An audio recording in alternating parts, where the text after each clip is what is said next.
It's been a minute.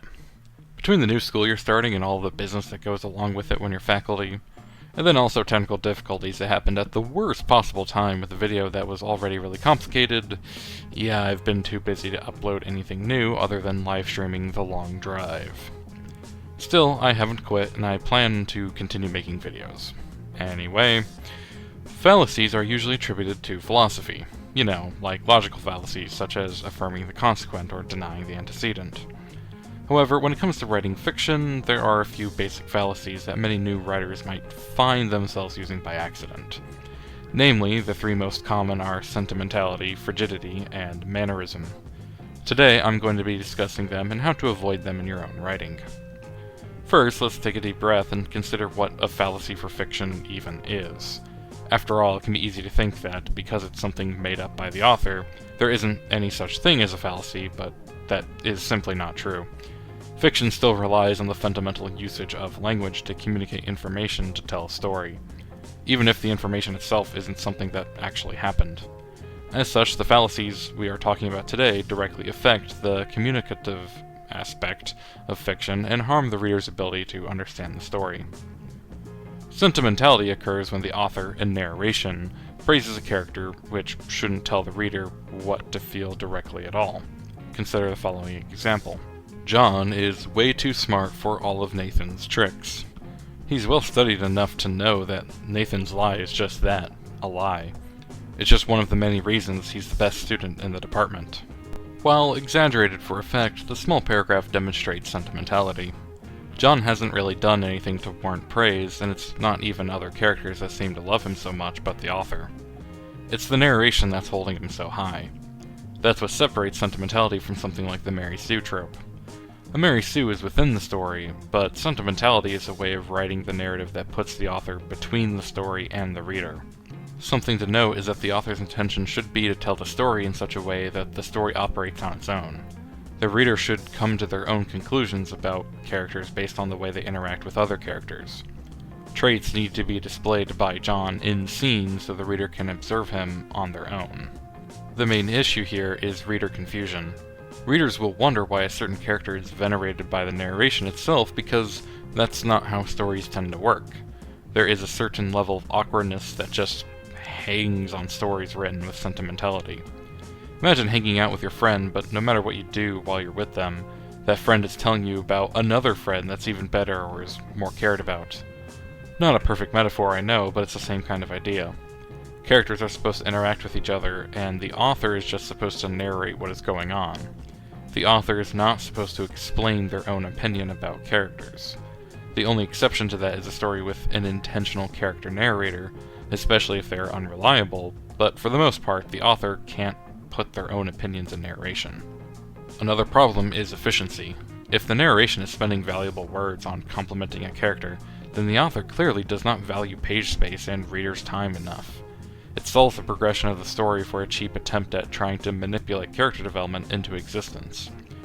Real character development would come from them doing something, not something being said about them. The solution to sentimentality is to take a step back from any writing you've done that either you or someone reading your work has noticed has some sentimentality within it. Ask yourself why you feel compelled to go out of your way to compliment a character so much within the narration. If you find that you want the readers to know traits that aren't otherwise clear about the character, then you should try to make scenes that show the traits in action. If it's a character that is a self-insert, then you should be wary that the character might be a Mary Sue. The point is, the narration cannot dote on a character. All of that applies in reverse to the next fallacy, which is frigidity. It's the exact opposite of sentimentality. It's when the author, through narration, clearly hates a character. For example, consider the following. John heard Nathan's lie and believed every word of it. His stupid face contorted into a sloppy grin, and it is a miracle that he didn't start drooling all over his tacky shirt. How he hadn't dropped out yet was a mystery to the entire department. As I said, it's the opposite of sentimentality. Once again, the problem isn't the fact that there are details about the scene, but that they are directly malicious towards a character. And, as it's a third-person omniscient narrator, the impression is that this is an objectively true take on John. Reader confusion is the main issue again, too. The difference is that frigidity tends to occur in one of two ways. The first is that if the story is intended to be satirical and makes fun of a certain kind of person represented by the character being bullied. The second is that the character is an antagonist that the author takes personally for some reason. Of course, there are other reasons why frigidity might occur, but these are the two I see the most. The first one should be pretty obvious why it's wrong. Even when it comes to satire, the author is responsible for portraying all sides fairly. Characters should be developed enough to have motivations which, in turn, drive the plot. If the narration starts to get directly involved with hating a character because the character represents a political, cultural, or other type of faction, and the author is against that faction, then it shows a lack of restraint and nuance. It comes across as childish and petty. Do people still do it? Yes. Should they? No. I argue that if you can't handle a conflict maturely, then you probably shouldn't be the one writing about it. The second one is common with really new writers. After all, the antagonist is the so-called bad guy, so the story should be against them, right? Well, not really. The protagonist should be against them, not the narration. The author is not the one in the fight. The author can start to get in the way of the story if they start using narration against the antagonist instead of focusing on the protagonist's journey. The solution to frigidity is to focus on understanding that the characters are in the story, and you are not. Let the characters sort out issues and opinions among themselves. Don't use the narration as a soapbox, and don't try to take the place of your protagonist. Tell the story in the clearest way possible, and your characters will handle whatever message you were hoping to encode in a much better way than the narration ever will. Mannerism is definitely the hardest of the three to talk about, and yet it's the one that is the most important to be wary of. Firstly, the name mannerism tends to lead people astray. This is not about writing style per se. The fallacy of mannerism is when the author is trying to flaunt and show off their grasp of language.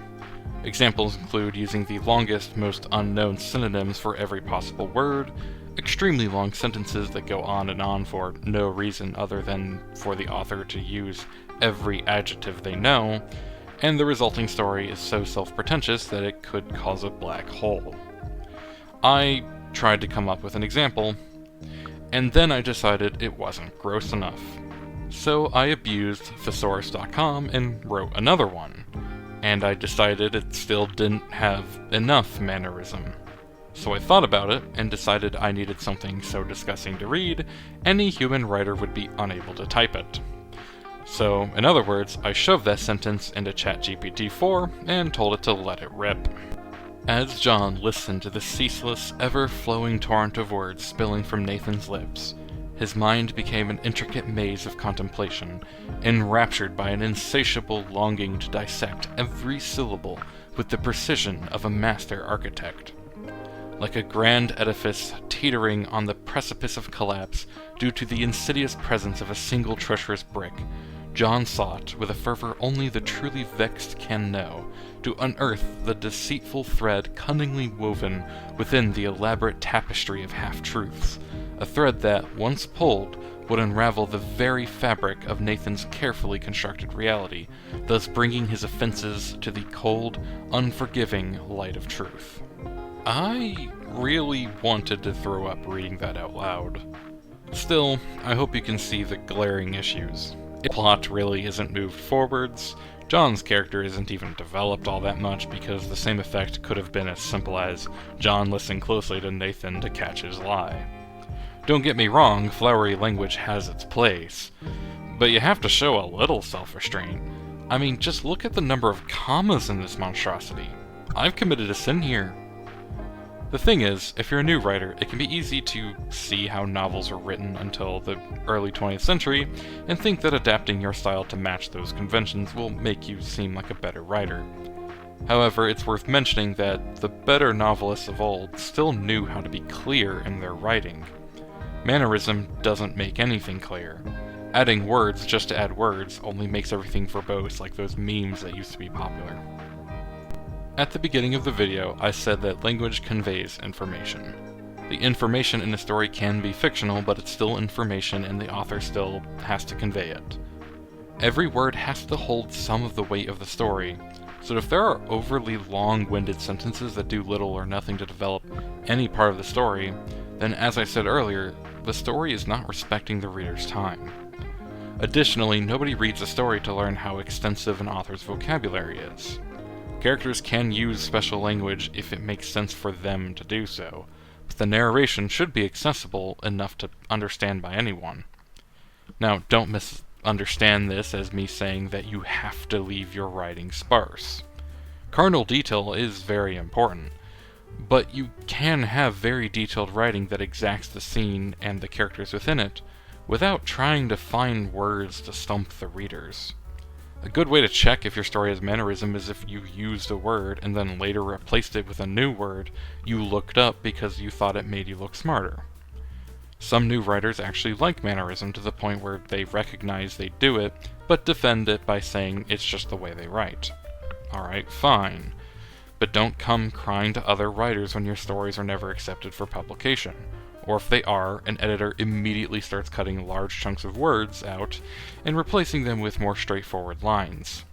Like always, you can do what you want, but I'm just advising you that the editors and readers can also do what they want too, and if nobody wants to read anything a particular writer makes, then the writer should reflect on if they want to keep trying the same thing over and over again.